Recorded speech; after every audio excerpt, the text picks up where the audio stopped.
बताइए क्या last class में क्या किया था हमने, डिस्कस करें थोड़ा सा। सर लास्ट क्लास में तो हमने न्यूमेरिकल थोड़ा शॉर्ट सर्किट हमने थोड़ा डिस्कस किया था रिमेनिंग, और बाकी हमने एक दो न्यूमेरिकल के एग्जांपल्स देखे थे। सर हमने ये देखा था कि प्री फॉल्ट वोल्टेज एक पहले तो ये मेथड था हमारे पास कि हम जनरेटर के इंटरनल वोल्टेजेस वगैरह को फाइंड आउट करें, देन फिर हम फॉल्ट करंट फाइंड आउट कर सकते हैं। बट हम लोगों ने फिर ये देखा था कि अगर हम प्री फॉल्ट वोल्टेजेस डिटरमिन कर लें तो हम उसकी इक्वेशन को यूज करते हुए फॉल्ट करंट भी फाइंड आउट कर सकते हैं। ठीक है, सही है। तो ये हमारे पास दो मेथड थे बेसिकली, कि असल में जो मेन सोर्स करंट है वो आपकी कोई भी जनरेटर है उसका इंटरनल वोल्टेजेस है। ठीक है, तो अगर विद इन द नेटवर्क अगर बहुत सारे जनरेटर्स लगे हुए हैं तो उसके आपके इंटरनल वोल्टेजेस मालूम होना रियलिस्टिक बात नहीं है। ठीक है, तो उसके लिए अल्टरनेटिव अप्रोच हम ये करते हैं कि फॉल्ट के ऊपर जो प्री फॉल्ट वोल्टेजेस आते हैं फॉल्ट लोकेशन के ऊपर, तो हम उसको कैलकुलेट करके डिटरमाइन कर सकते हैं। ठीक है, तो आज इसी चीज़ को न्यूमेरिकल करते हैं। ये बुक का एग्जांपल है। ओके, आपको क्लियर हो जाएगा इस चीज़ से कैसे करना है। तो जो सर्किट है, सिंपल सर्किट अगर मैं एक्सप्लेन करूं तो हमारे पास एक सिंक्रोनस जनरेटर है एंड अ मोटर है। दोनों की जो पावर है वो 30 मेगा वोल्ट एम्पेयर है।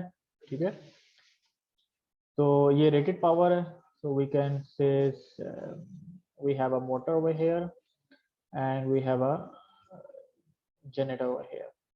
So we can say 30 MVA is a power rating for both, maximum power rating. Okay, अच्छा, जो रेटेड वोल्टेज है वो 13.2 kV, you can say that, और जो सब ट्रांजिएंट रिएक्टेंस है वो 20% है। ओके, अच्छा, दोनों की मेरे ख्याल से 20% ही है यहाँ पे, दोनों की 20% सब ट्रांजिएंट रिएक्टेंस है। The line connecting them has the reactance of 10%, ये आप 10% आप कर लें, of the base of machine rating, यानी कि इस रेटिंग के ऊपर आपके पास जो इम्पिडेंस है उसकी 10% है। ओके, यहाँ तक बात क्लियर? जी सर। ओके, उसके बाद जो आपके पास स्टेडी स्टेट कंडीशन की जो डेफिनेशन है वो है motor is drawn 20 MVA power, so the power is transferred 20 blue colour है 20 MVA, ये किलो वाट है, सॉरी मेगावाट। जो पावर है वो ट्रांसफर हो रही है with the power factor of 0.8। Alright, ये आपका स्टेडी स्टेट कंडीशन है। और जो टर्मिनल वोल्टेज है, जो प्री फॉल्ट वोल्टेज है यहाँ पर अगर बात करें तो वो आपके पास आ जाएगा 12.8 के। ओके, ये वो वोल्टेज है जो थ्री फेज फॉल्ट आने से पहले का, यानी कि प्री फॉल्ट वोल्टेज आप इसको कह लें, और जो फॉल्ट है वो आपके मोटर के टर्मिनल के ऊपर है। So the question is find the sub transient current in the generator and the motor and the fault by using the internal voltage of the machine। हमने इंटरनल वोल्टेज मेथड के through हमने determine करना है कि हमारा जो internal voltage जो short circuit current क्या है, और जो जनरेटर और मोटर जो प्रोवाइड कर रहे हैं आपको शॉर्ट सर्किट करंट, वो उसकी वैल्यू क्या होगी। ठीक है, प्रॉब्लम क्लियर हो गई आपको? ओके, अच्छा, इसमें इक्वेशंस जो हैं वो सारी हम वही यूज करेंगे जो हम पहले यूज करते आ रहे हैं, जो मैंने लास्ट क्लास में आपको डिस्कस करके बताया था। ठीक है, और इसका इक्विवेलेंट सर्किट भी तकरीबन वही बनेगा जो लास्ट क्लास में डिस्कस किया था। यानी कि इक्विवेलेंट सर्किट क्या बनेगा आपका, ये आपके पास इंटरनल रिएक्टेंस है,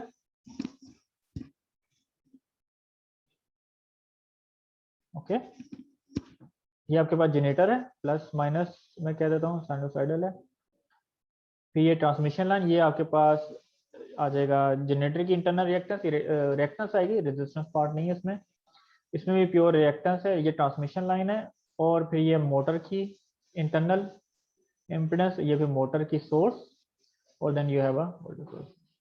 ठीक है, तो this is x d m, इसको आप एक्स कह लें या एक्स एक्सटर्नल कह लें, जो पिछली डायग्राम से मिलता जुलता है, और इसको आप जो है आप कह लें x D generator double dash. तो ये आपका इक्विवेलेंट सर्किट बन जाएगा, और जो प्री फॉल्ट वोल्टेज है वो ये टर्मिनल है, ये आपके पास फॉल्ट वोल्टेज आ जाएगा क्योंकि फॉल्ट आपका इस पॉइंट के ऊपर। तो फर्स्ट स्टेप हमारे पास क्या होगा कि हमने प्री फॉल्ट वोल्टेज को, ऑब्वियसली हमने इसको यूज तो नहीं करना, लेकिन हम देखेंगे इसके जो steady state load current calculate करने में ये काम आएगा आपका। ओके, तो आपका जो प्री फॉल्ट वोल्टेज है पर यूनिट क्वांटिटी में क्या बनेगा, यहाँ के बेस पावर हमारे पास सिस्टम की क्या है, वो 13.2 kV है, और बेस पावर आपके पास 30 MVA होगा, जो वोल्टेज होगा बेस वो 13.2 kV होगा। So you base is 13.2 and that is your S base। चलिए जल्दी से मुझे जरा इसकी Z बेस और कैलकुलेट करके बताएं, Z बेस क्या होगी। अच्छा, इसको पर यूनिट में कैलकुलेट करने का आसान सा तरीका, ये आपके पास टर्मिनल वोल्टेज है 12.28 डिवाइड कर दे 13.2 से, तो आपके पास जो एंगल आ जाएगा वो 0.970 एंगल 0 डिग्री। अच्छा, एंगल का कुछ ये है कि वोल्टेज रेफरेंस जो होता है पूरे सिस्टम्स में, वो आप किसी एक टर्मिनल को ले सकते हैं। तो जैसे मैंने यहाँ पे बताया, क्वेश्चन यहाँ पे ये है कि मेरा फेज एंगल क्या होगा, क्योंकि फेज एंगल तो लेना है ना, मैग्नीट्यूड तो आ जाएगा हमारे पास, ये मोटर है। तो नॉर्मली आप इंटरनल वोल्टेज को भी ले सकते थे, आप यहाँ पे भी ले सकते हैं, लेकिन यहाँ पे जो क्वांटिटी है दोनों अननोन हो जाती है, इसका मैग्नीट्यूड भी नहीं गिवन और इसका एंगल भी नहीं given, so it would be difficult to calculate. अगर यहाँ पे एंगल आप 0 डिग्री भी कह लें, तो आप इस टर्मिनल वोल्टेज आपको जो नोन है उसके इसकी रिलेशनशिप कैलकुलेट करने में थोड़ा आपको मुश्किल हो जाती है। सो इट वाज कन्वीनियंट कि आप इस वोल्टेज के ऊपर, ये जिस पे आपका मैग्नीट्यूड गिवन है, आपने उसी के ऊपर आपका phasor reference phase already define कर दिया। ठीक है, तो this is just a reference phase, it doesn't matter आपने, क्योंकि वो डिफरेंस पे डिपेंड करता है, वो अल्टीमेटली वो ऑटोमेटिकली एडजस्ट हो जाता है। ठीक है, बात समझ आ गई, 0 डिग्री क्यों लिया यहाँ पे। जी सर। ठीक हो गया। तो प्री फॉल्ट वोल्टेज हमारे पास 0.97 है पर यूनिट में फॉल्ट के ऊपर, और एंगल हमारा 0 डिग्री है, that is in per unit quantity. Okay, उसके बाद हम कैलकुलेट करते हैं बेस पावर, तो बेस करंट। तो उससे बेस पावर से निकलेगा 30 MVA डिवाइडेड बाय 13.2 kV, और इस सूरत में हमारे पास √3 से डिवाइड करेंगे, लाइन टू लाइन है, so that would be 1312 ampere, that would be your base current। okay, base current find out करने के बाद बेस करंट का फार्मूला S बेस, दोबारा लिख लें, √3 U बेस। अच्छा, बेस करंट कैलकुलेट करने के बाद हमने कैलकुलेट करना था स्टेडी स्टेट लोड करंट, क्योंकि यही लोड करंट आपको मदद देगा कि इंटरनल वोल्टेज जो आपने मोटर की और जनरेटर के कैलकुलेट करने हैं। ओके, फार्मूला इक्वेशन तो याद है, क्या इक्वेशन थी लिखी थी लास्ट, याद है कि नहीं। जो इंटरनल वोल्टेज ऑफ मोटर के है, सॉरी जनरेटर के जो हमने ड्राइव किए थे, उसके इक्वेशन क्या थी, internal voltage of generator V fault plus impedance of the grid. ठीक है, यहाँ पे J कॉमन ले लें, प्लस एक्स डी जनरेटर के जो सब ट्रांजिएंट रिएक्टेंस है उसकी value multiply by the load current. तो this equation we going to use, हमने प्री फॉल्ट वोल्टेज यूज कर लिया, फाइंड आउट कर लिया पर यूनिट में, एक्सटर्नल रेजिस्टेंस की वैल्यू गिवन है और रिएक्टेंस की वैल्यू भी गिवन है। याद रखें यहाँ कैलकुलेशन हम पर यूनिट में कर रहे हैं, अगर आपको एक्चुअल क्वांटिटी में करना तो तमाम क्वांटिटी एक्चुअल क्वांटिटी में होनी चाहिए, इट डजंट मैटर क्या है। अच्छा, उसके अलावा मशीन की जो इंटरनल वोल्टेज है उसका फार्मूला हमारे पास क्या है, fault voltage minus j x d m double dash और हमारे पास load current. So we will use these two equations to calculate the internal voltage of the generator and the motor. तो फॉल्ट वोल्टेज हम calculate कर चुके हैं. अब हमने steady state load flow current calculate करना है. तो हमारी जो पावर है वो फ्लो हो रही है 20 मेगा. यहाँ पे जो फार्मूला लगा हुआ है वो है P is equal to square root 3 times voltage जो कि लाइन टू लाइन है 13.2. फिर हमारे पास line current cos theta. cos theta given है, पावर फैक्टर गिवन है 0.8, ये आपके पास 0.8 हो गया. ये आपके पास प्री फॉल्ट वोल्टेज जिसमें 12.8 kV या मैग्नीट्यूड है, याद रखिएगा, फेज की जरूरत नहीं है यहाँ पे. और हमारे पास लोड करंट, ये हम स्टेडी स्टेट लोड करंट यहाँ से कैलकुलेट कर लेते हैं. ठीक है. और basically sorry this is not the load current, ये आपने फाइंड आउट करना है. ये आपका बेस करंट है. सॉरी, P गिवन है, P गिवन है 20 मेगा वॉट.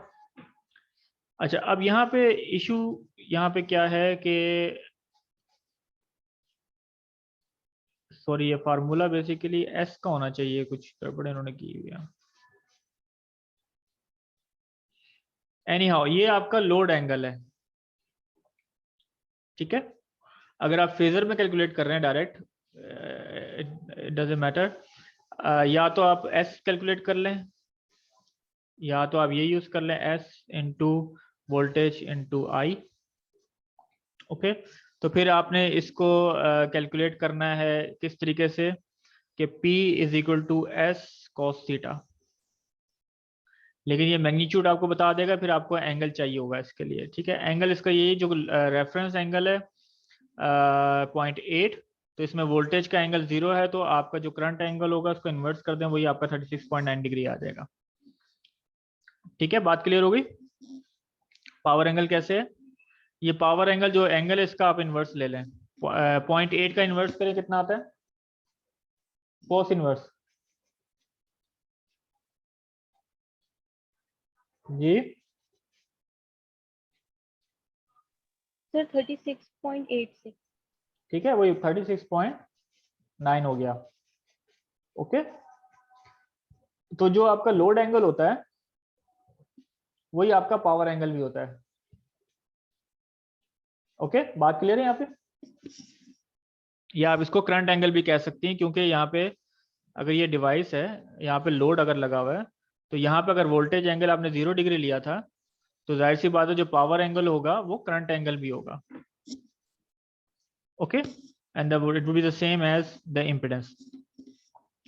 सो आपके पास जो करंट फेजर की फॉर्म में आपके पास जो लोड करंट है, तो that would be your 1128 angle 36.9 degree. Okay. बात क्लियर. फिर आप इसको पर यूनिट में कन्वर्ट करते हैं, जाहिर सी बात है एंगल तो चेंज नहीं होता, तो आपका जो पर बेस करंट आपने जो यहाँ से लिया कैलकुलेट किया उससे आप डिवाइड कर दें, तो उस सूरत में आपके पास बनता है पर यूनिट में क्वांटिटी 0.086 एंगल आपके पास 36.9 डिग्री. और इसको आप कार्टेशियन कोऑर्डिनेट में डिवाइड कर दें. ये पोलर है, ये रेक्टेंगुलर फॉर्म में स्प्लिट कर दें, तो आपके पास वैल्यू निकलती है 0.69 plus J 0.52 per unit. Okay.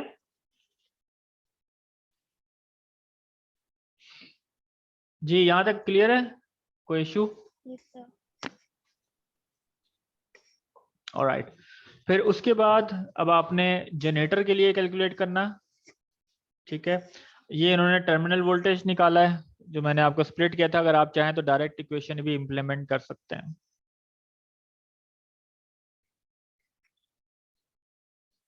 Okay. तो ये प्री फॉल्ट वोल्टेज आ जाएगा 0.970 उसका एंगल 0 था, इस वजह से सिर्फ रियल पार्ट आएगा।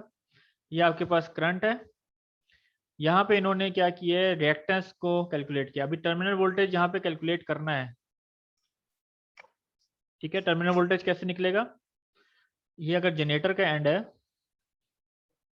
इक्वेशन आसान है, इसमें कोई इतना इशू नहीं है। ये ट्रांसमिशन, ये आपके पास ट्रांसमिशन लाइन आ गई, ये फॉल्ट वोल्टेज हो गया VF। तो सिंपल आप इसमें ओम्स लॉ अप्लाई करें, this voltage plus the voltage drop across it, then you get VT, ठीक है। तो फॉल्ट वोल्टेज 0.97 है, ये 0.1 which is 10% of the transmission line, मतलब ट्रांसमिशन लाइन की जो रिएक्टेंस है वो 10% ऑफ बेस हो, तो 10 को आप 100 से डिवाइड कर दें, तो दैट वुड बिकम 0.1, और ये आपके पास लोड करंट हो गया। तो टर्मिनल वोल्टेज जो है वो बराबर हो जाएगा 0.918 प्लस J 0.069 पर यूनिट, ठीक है। यहां तक क्लियर।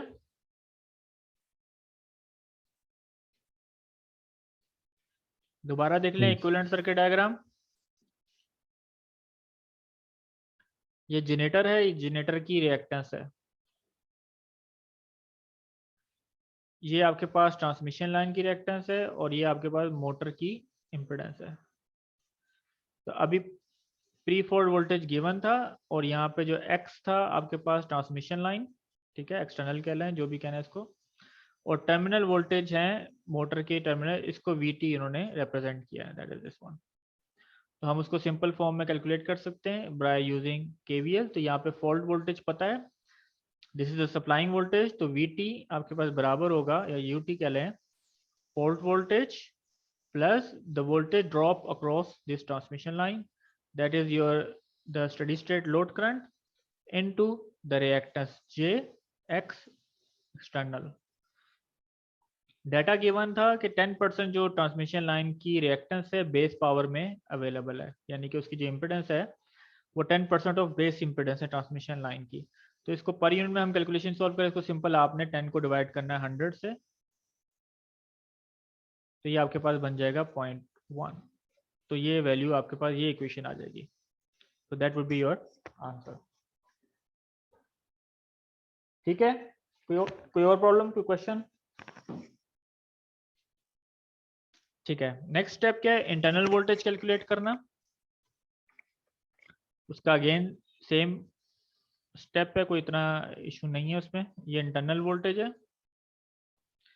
इस पे हमने वैल्यू कैलकुलेट करनी है। ये रिएक्टेंस की वैल्यू गिवन है 20% है, और यहाँ वोल्टेज हमने VT कैलकुलेट कर लिया, तो सेम अप्रोच। तो EG बराबर है VT plus current, load current, times X DG reactance. ये 20% है, तो सो वी हैव 0.2, ये आपके पास 0.2 आ गया। ये लोड करंट आपका, दैट इज दिस वन, और ये वोल्टेज टर्मिनल वोल्टेज जो हमने पिछली स्लाइड्स में कैलकुलेट किया, ठीक हो गया। तो तकरीबन आपके पास जो वोल्टेज आ जाएगा डायरेक्ट, दैट वुड बी, यहाँ पे कुछ मिसिंग है, तो आपके पास जो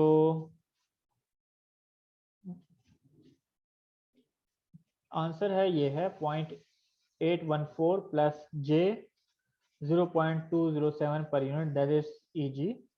और साथ में आप जनरेटर का करंट भी कैलकुलेट कर सकते हैं कि अगर आपके पास जो करंट अवेलेबल है, जो करंट आपने कैलकुलेट किया, सॉरी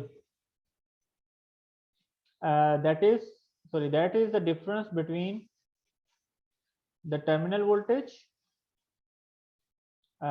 fault voltage, ये 0.3 आपके पास आ गया ना, और यहाँ पे दो रिएक्टेंस आती हैं, and then you have a generator, ये 0.2 है और ये 0.1 है रिएक्टेंस। तो आपको फॉल्ट वोल्टेज पता है और आपको EG पता है, ठीक है। इसमें से करंट फ्लो होगा, ये IG आपने कैलकुलेट करना है, फाइन। तो जब ये शॉर्ट सर्किट होगा, यहाँ पे जब ये शॉर्ट सर्किट हो जाएगा, एक स्ट्रेट लाइन आ जाएगी, तो supply voltage total reactance that would be equal to load current. Simple आप ओम्स लॉ लगा दें, Pg double dash divided by total impedance जो कि 0.3 हो जाएगी, 0.2 प्लस 0.1, तो दैट वुड बी 0.3। तो जो जनरेटर जो करंट प्रोवाइड करेगा शॉर्ट सर्किट की कंडीशन में in per unit system that would be 0.69 minus j 2.7 per unit, और उसकी बेस वैल्यू से मल्टीप्लाई कर दें तो आपके पास जो करंट आ जाता है वो 905 माइनस जे 3550। ठीक है, बात क्लियर कि यहाँ पे कोई कंफ्यूजन है? सर क्लियर है। ओके, अब यही प्रोसीजर हम अप्लाई कर सकते हैं मोटर के लिए।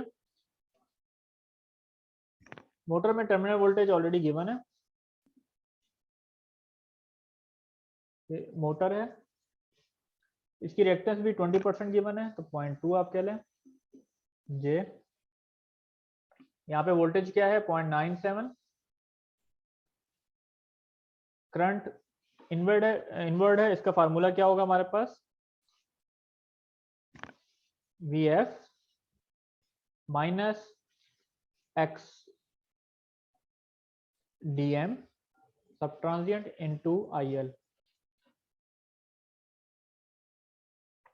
तो हमारे पास लोड करंट कितना कैलकुलेट किया था हमने, 0.69 प्लस J 0.52, रिएक्टेंस हमारे पास 0.2 है और फॉल्ट वोल्टेज हमारे पास 0.97 है। तो जब इसको सॉल्व करेंगे तो हमारे पास जो आंसर आ जाएगा वो तकरीबन क्या आ जाएगा, that will be this one. जो आंसर है वो है 1.074 माइनस जे 0.138 इन पर यूनिट। अब इसी वोल्टेज को यूज करके हम फॉल्ट करंट कैलकुलेट कर सकते हैं जो मोटर प्रोवाइड करेगा। अगेन वो जो टर्मिनल है शॉर्ट सर्किट है, ये रिएक्टेंस है, यहाँ पे शॉर्ट सर्किट होता है और ये रिएक्टेंस है मोटर की। तो जब ये शॉर्ट सर्किट हो जाएगा तो सिर्फ इंटरनल वोल्टेज और ये रिएक्टेंस आएगी, तो ओम्स लॉ लगा लें, आई मोटर ट्रांजिएंट। तो वोल्टेज जो हमारा है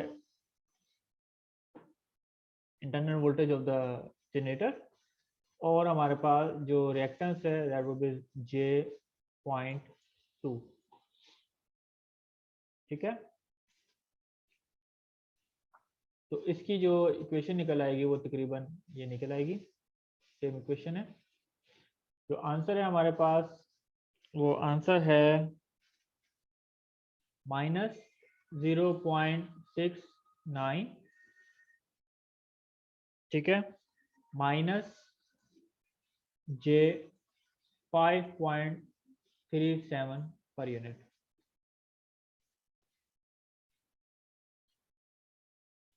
ओके, जो आपके पास यहाँ पे आंसर लिखा हुआ है, इसको आप बेस वैल्यू से मल्टीप्लाई करें जो हमने कैलकुलेट की थी करंट की 1312, और जो आपके पास एक्चुअल करंट में जो मोटर शॉर्ट सर्किट पीरियड में एक्सप्लेन प्रोवाइड करेगा वो आंसर आ जाएगा -905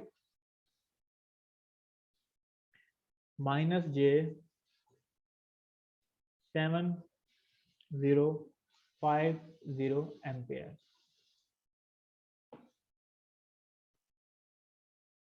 ठीक है, पर यूनिट में हमारे पास जो टोटल फॉल्ट करंट है वो generator current plus motor current होगा, we can just add them together, और यहाँ पे जो बेस वैल्यू है उससे अगर हम क्या कह सकते हैं मल्टीप्लाई कर दें तो एक्चुअल करंट हमारे पास आ जाएगा -J10 किलो यानी 10.6 के एम्पेयर किलो एम्स आपके पास शॉर्ट सर्किट करंट आ जाएगा। ठीक हो गया, बात क्लियर है? Yes sir. जी सर।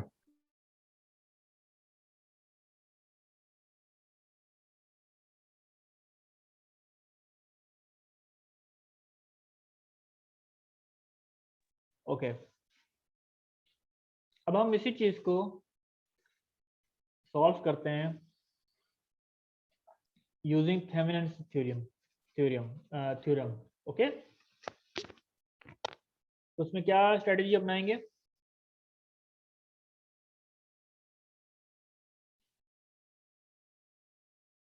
बताएं।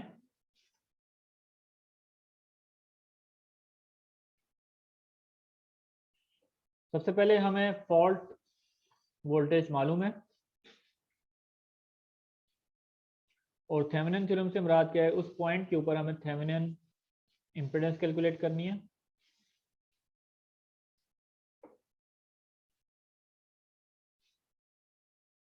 तो यहाँ पे मोटर थी, उसको हमने शॉर्ट सर्किट कर दिया, और यहाँ पे हमारे पास यहाँ पे जनरेटर था और यहाँ पे मोटर थी, उसको हमने शॉर्ट सर्किट कर दिया। This is the fault location.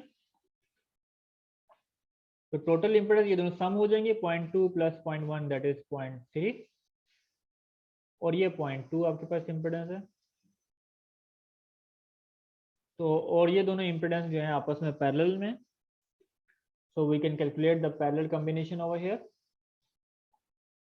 तो 0.3 एंड 0.2 मल्टीप्लाई होगा, नीचे ऐड ऑन हो जाएंगे, तो हमारे पास जो थेवेनिन इम्पीडेंस आएगी as seen from this fault point, वो वैल्यू आएगी J.12 पर यूनिट।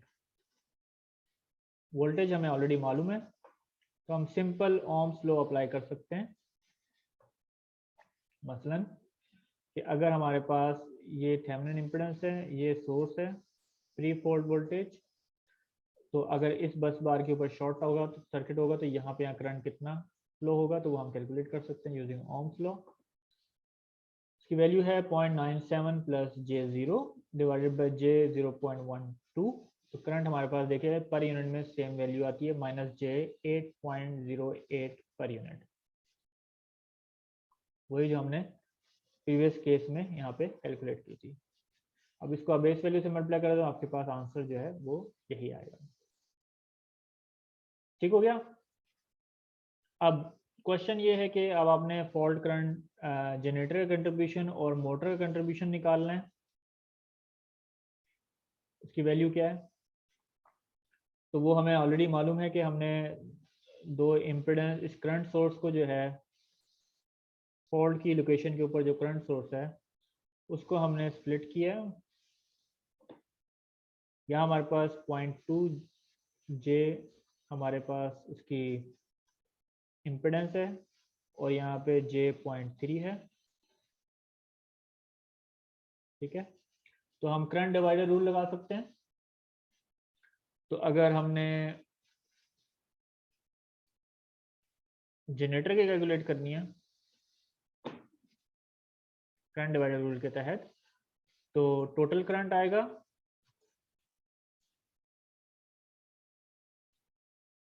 और impedance not in this branch, तो ये 0.2 और यहाँ पे टोटल आ जाएगी। तो ये आपका जनरेटर का फॉल्ट करंट आ जाएगा फ्रॉम दिस ब्रांच। और अगर हमें मोटर का कैलकुलेट करना है 0.3 डिवाइडेड बाय 0.5, आप टोटल करंट से इसको मल्टीप्लाई कर दें, तो वो आपके पास पर यूनिट में ये वैल्यूज आ जाती हैं 3.23 फ्रॉम द जनरेटर और 4.85 फ्रॉम द मोटर। इसको सिंपल आप बेस वैल्यू से मल्टीप्लाई कर दें तो आपके पास एक्चुअल क्वांटिटी में करंट आ जाता है। 6360 तो आपका मोटर से फ्लो होगा और 4240 आपका जनरेटर से फ्लो होगा, एंड देन आपका टोटल करंट है 10 किलो एम्प। ठीक है, बात क्लियर हो गई? जी सर।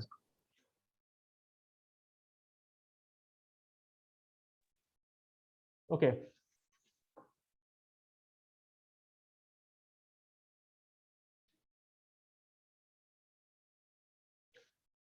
इसी तरीके से, लेकिन यहाँ पे एक चीज नोट डाउन करें कि हमने फिर यहाँ पे जो स्टेडी स्टेट लोड करंट है उसको भी कंसीडर करना है। तो हमारी जो डेरिवेशन थी उसमें यह पता चल रहा था कि हम जो जनरेटर करंट कैलकुलेट करेंगे फॉल्ट करंट, उसमें से लोड करंट को ऐड करेंगे जो डेरिवेशन में कल की थी, और मोटर में से हम माइनस करेंगे load current. So we can just simply subtract the steady state current from there. So that would be the generator. ये ब्रांच है, बेसिकली जनरेटर की ब्रांच से आ रहा है, इसमें रेजिस्टेंस इम्पीडेंस ट्रांसमिशन लाइन भी शामिल है, सॉरी, और ये जनरेटर जो है वो प्रोवाइड करेगा। ठीक है, और फिर इसी करंट को जी सर ये मोटर से माइनस क्यों करेंगे? मोटर से माइनस इस वजह से क्या, डेरिवेशन का पार्ट है ना, तो डेरिवेशन याद है?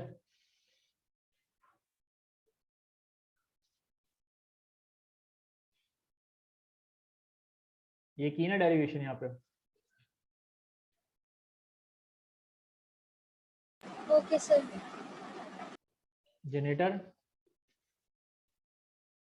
क्योंकि ये इनपुट, ये फॉल्ट जो है वो इनपुट है ना इसके लिए, इसकी क्रशर करंट लो इक्वेशन क्या बनेगी, टोटल इनपुट वोल्टेज बराबर है internal voltage drop minus plus j x d m current, load current, ऐसे ही है।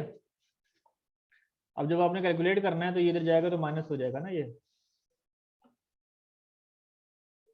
ठीक है। तो जब आप इधर आ गए, यही चीज यहाँ पे डराइव की है, तो ये वो फॉल्ट करंट है जो यहाँ से प्रोड्यूस होगा, और ये माइनस होकर माइनस स्टेडी स्टेट करंट जो है वो माइनस हो रहा है, डेरिवेशन है, ठीक है, देख लीजिएगा।